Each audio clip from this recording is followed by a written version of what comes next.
Central board of secondary એજ્યુકેશનની ધોરણ 10 અને ધોરણ 12ની પરીક્ષા શનિવારથી શરૂ થશે. સેન્ટ્રલ બોર્ડ ઓફ સેકન્ડરી એજ્યુકેશનની 10મા અને 12માની બોર્ડની પરીક્ષાઓ શનિવારથી શરૂ થઈ ગઈ છે. સીબીએસઈ બોર્ડના આદેશ મુજબ ઉમેદવારો હોલ ટિકિટ સાથે સ્કૂલ યુનિફોર્મ અને આઈડી કાર્ડ સાથે પરીક્ષા કેન્દ્ર પર પહોંચ્યા. સુરત અને ગુજરાત સહિત દેશભરમાં શનિવારથી સીબીએસઈ 10મા અને 12માની બોર્ડની પરીક્ષાઓ શરૂ થઈ ગઈ છે. એપ્રિલ સુધી ચાલનારી આ પરીક્ષા માટે દેશભરના 44 લાખથી વધુ વિદ્યાર્થીઓએ રજીસ્ટ્રેશન કરાવ્યું છે.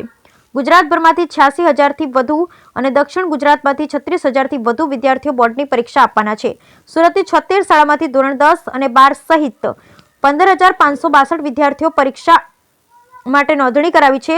ધોરણ 10ના 8,652 વિદ્યાર્થી અને ધોરણ 12ના 6,910 વિદ્યાર્થીઓ છે. બોર્ડે શાળા ગણવેશ સાથે પરીક્ષા કેન્દ્ર પર આવવા આદેશ કર્યો હતો.